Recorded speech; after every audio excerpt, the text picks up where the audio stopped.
Baik, Assalamualaikum warahmatullahi wabarakatuh. Pada kesempatan kali ini, kami dari kelompok 6 kelas Ref 2A akan mempresentasikan materi mengenai salah satu material yang terdapat dalam industri petrokimia, yaitu nilon. Sebelum kami melakukan pembahasan, izinkanlah kami untuk memperkenalkan diri terlebih dahulu. Di sini saya sendiri, Raihan Fakri, dengan NIM 2114200018. Untuk rekan saya mungkin bisa melanjutkan. Selanjutnya saya Wulan Silvana Erubun dengan NIM 2014-20046. Saya Nadia Faiza Azkia dengan NIM 211420010. Dan saya Muhammad Alvin Asin dengan NIM 211420046. Baik, untuk mempersingkat waktu, langsung saja kita masuk ke pembahasannya. Jadi pada pembahasan mengenai materi nilon kali ini, kami akan membaginya menjadi beberapa subtopik. Yang pertama yaitu pengertian nilon, kemudian ada jenis-jenis nilon beserta karakteristiknya, dan yang terakhir yaitu ada proses pembuatan nilon itu sendiri. Baik, yang pertama kita masuk ke pengertian dari nilon itu sendiri. Jadi, nilon itu merupakan polimer sintetik yang pertama kali ditemukan oleh Wallace Carter di DuPont Chemical Company of Wilmington, Delaware di USA atau United States of America pada tanggal 28 Februari tahun 1935 dengan produk pertama kali yang diluncurkan oleh dia itu berupa bulu sikat gigi. Kemudian terdapat pengembangan di mana produk selanjutnya yaitu stocking wanita. Hingga saat ini sendiri, nilon itu banyak digunakan dalam pembuatan kain-kain sintetis dan juga material keteknikan. Nah, nilon itu sendiri termasuk ke dalam golongan poliamida karena terdapat ikatan amida di dalam rantai utama dari nilon. Ikatan amida sendiri memiliki sifat sangat polar dan dapat berikatan dengan monomer-monomer amida lain melalui ikatan hidrogen. Adapun rantai utama dari nilon itu memiliki sifat atau bentuk yang simetris sehingga nilon memiliki sifat kristalinitas yang tinggi atau bersifat kristalin dan dapat menghasilkan serat dengan kekuatan yang sangat baik. Oleh karena itu, poliamida dijadikan bahan utama dalam pembuatan nilon atau serat. Nah, masuk ke subtopik yang selanjutnya yaitu jenis-jenis nilon. Jadi jenis-jenis nilon sendiri itu ada 5.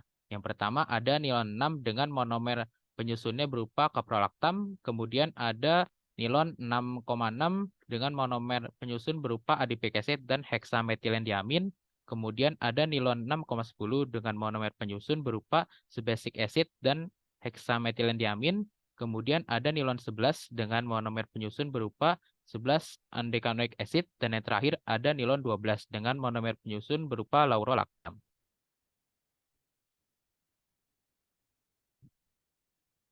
Baik, masuk ke jenis yang pertama yaitu nilon 6 atau disebut juga dengan istilah cast nilon, di mana cast nilon itu memiliki beberapa sifat atau karakteristik.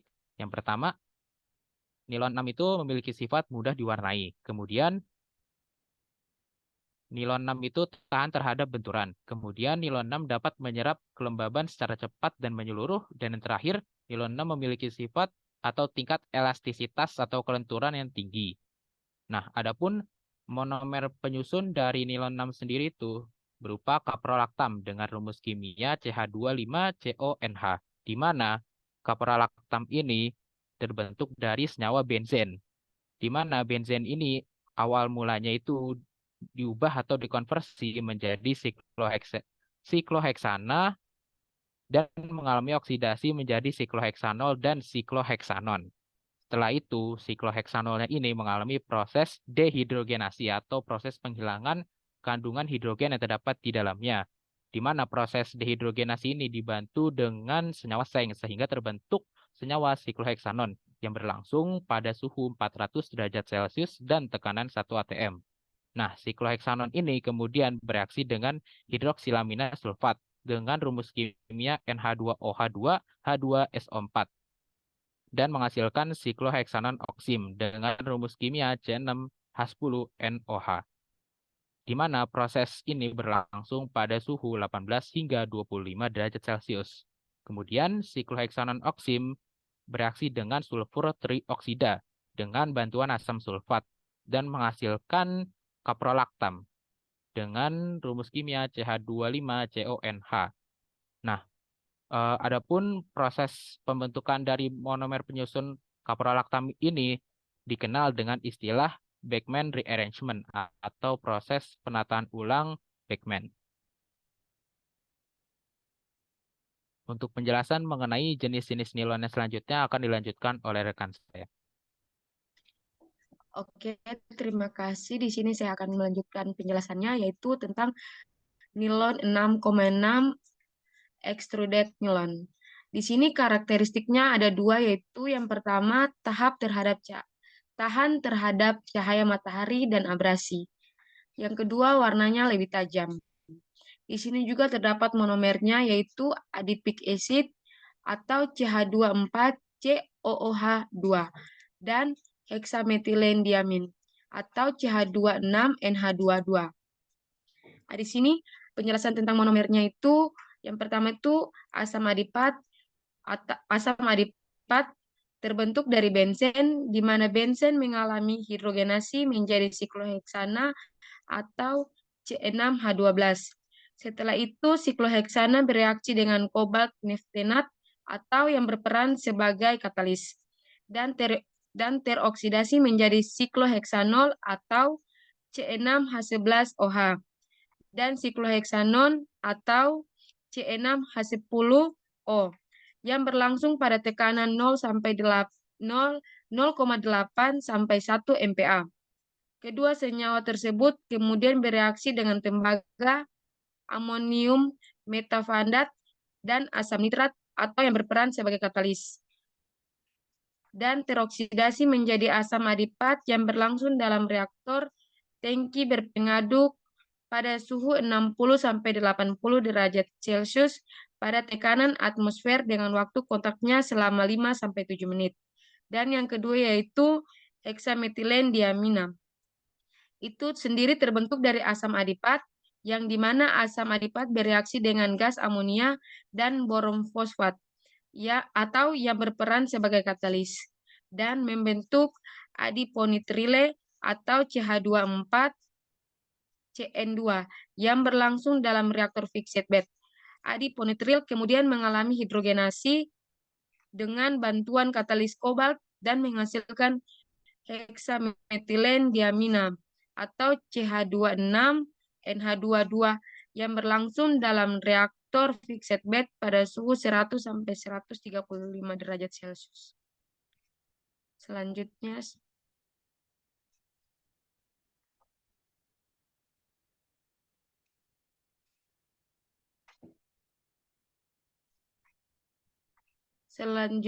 yaitu nilon 6,10 atau poliamida 6,10. Di sini ada 3 karakternya, yaitu yang pertama daya serap air yang lebih rendah, dan yang kedua ketahanan yang baik terhadap sebagian besar pelarut dan asam mineral encer. Dan yang ketiga menolak aksi perekahan tekanan lingkungan dari garam.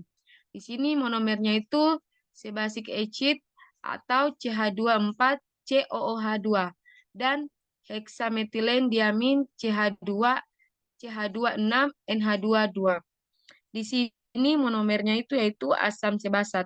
Asam sebasat itu sendiri terbentuk dari proses saponifikasi minyak jarak dengan larutan kaustik, di mana minyak jarak atau gliserida terurai menjadi asam risoleat pada reaktor pada suhu 250 derajat Celcius. Setelah itu asam risinoleat dipisahkan dari gliserin dan dipanaskan dalam reaktor terpisah sehingga menghasilkan asam sebasat atau CH28COOH2. Slide selanjutnya. Baik, terima kasih. Jadi untuk nilon 11 atau poliamida 11 itu memiliki karakteristik dengan tingkat penyerapan air yang rendah, serta tahan terhadap panas dan ketahanan kimia, serta memiliki sifat fleksibilitas dan stabilitas dimensinya meningkat saat terkena kelembapan. Nah, pada nilon 11 ini, monomer yang membentuk nilon 11 atau poliamida 11 ini merupakan asam 11 amino undekanoid atau NH2CH2 10 kali COH, di mana pembentukan asam 11 amino undekanoid terbentuk dari minyak jarak yang mengalami proses esterifikasi atau alkohol ditambah asam karboksilat dengan metanol dan menghasilkan asam risinoleat. Setelah itu, asam risinoleat itu akan mengalami proses pirolisis pada suhu 500 derajat Celcius dan akan menghasilkan asam undesilenat, di mana asam undesilenat ini kemudian akan beraksi dengan hidrobromat yang prosesnya dikenal sebagai dibrominasi, yang merupakan penambahan senyawa brom dan akan menghasilkan asam bromoundekanoat, di mana asam bromoundekanoat kemudian akan mengalami proses treating dengan bantuan amonia sehingga menghasilkan asam 11 amino undekanoat. Next. Nah, sedangkan untuk nilon 12, poliamida 12 ini memiliki karakteristik sama seperti nilon 11, namun tingkat penyerapan airnya itu rendah, serta ketahanan kimia yang baik, kemampuan untuk menerima pemuatan pengisi yang tinggi, serta memiliki ketahanan panas yang minimal atau rendah, serta untuk proses pembentukannya ini membutuhkan biaya yang tinggi, di mana monomer yang membentuk nilon 12 ini merupakan laurolactam atau CH2 11 kali CONH, di mana laurolactam ini atau biasanya disebut dodeksilactam yang terbentuk dari butadien yang mengalami proses trimerisasi atau penggabungan 3 monomer yang dibantu dengan katalis Ziegler atau TiCl4, di mana proses ini menghasilkan trimer 1,59 siklododekatriena, di mana masing-masing monomernya tersebut akan dipisahkan melalui proses destilasi dan menghasilkan polibutadien, siklobutadien,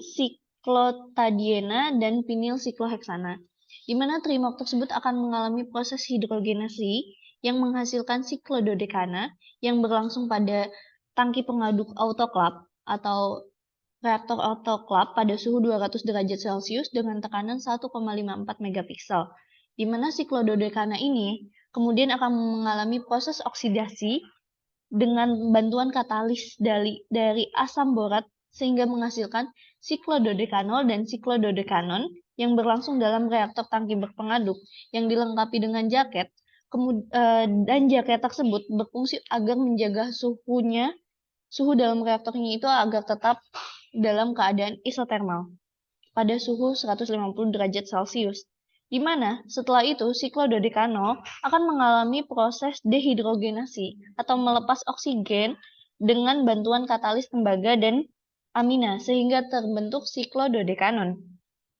yang berlangsung pada reaktor pada suhu 200 derajat Celcius. Siklododekanon yang terbentuk ini kemudian akan bereaksi dengan hidroksilamina hidrogen sulfat NH2OH2 kali H2SO4 dan teroksidasi menjadi siklododekanon oksim, di mana siklododekanon oksim dengan bantuan amonium sulfat dan asam sulfat pekat akan dikonversi menjadi laurolactam, di mana proses tersebut juga disebut seperti Beckmann rearrangement seperti pada nilon tipe 6. Terima kasih. Dilanjutkan oleh teman saya.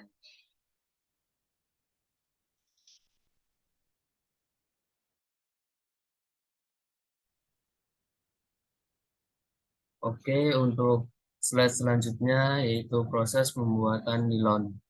Nah, dalam hal ini proses pembuatan nilon akan dijelaskan untuk pada slide selanjutnya.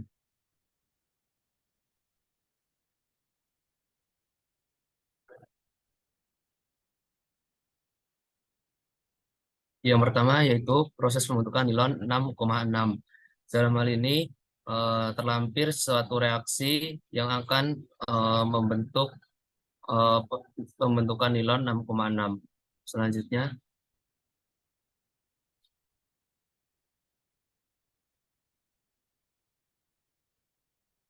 nah, dalam slide ini dijelaskan bahwasanya proses pembuatan nilon 6,6 yaitu dengan cara polimerisasi antara heksametil diamin dengan asam adipat dengan penambahan air dan asam asetat dalam autoklav reaktor yang kemudian mengalir ke evaporator.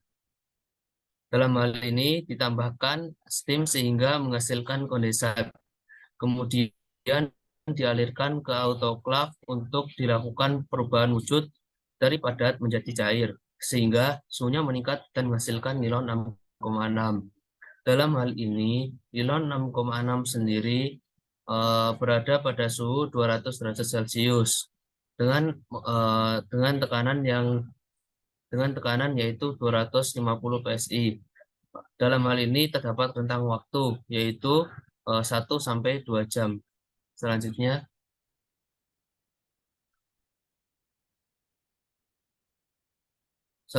yaitu proses pembentukan nilon 6. Dalam hal ini terdapat suatu reaksi untuk menghasilkan nilon 6, yaitu nilon 6 diperoleh melalui proses polimerisasi monomer kaprolactam yang berlangsung dengan reaktor batch autoklav pada suhu 250 derajat Celcius dan tekanan di bawah nitrogen. Dalam hal ini diketahui rentang waktu yaitu pada 8 sampai 12 jam. Selanjutnya,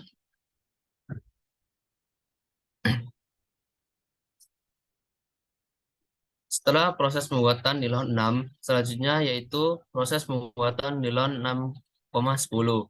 Dalam hal ini terdapat reaksi yaitu nilon 6,10 itu diperoleh melalui polimerisasi monomer asam sebasa dan heksametilen diamin yang berlangsung dalam reaktor batch.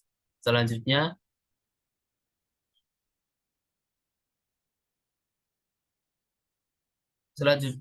yaitu proses pembentukan nilon 6, di mana dalam hal ini nilon 6 selanjutnya nilon 11.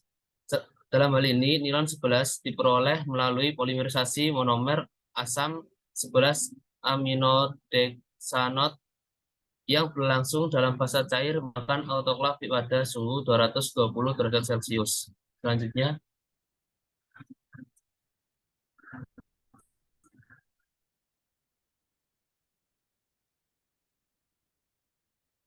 Selanjutnya yaitu proses pembentukan nilon 12, di mana nilon terakhir dalam pembentukan nilon ini. Dalam nilon 12 sendiri diperoleh melalui suatu reaksi yaitu polimerisasi monomer laurolactam yang berlangsung dalam autoklav pada suhu 260 derajat Celcius sehingga terbentuk nilon 12. Selanjutnya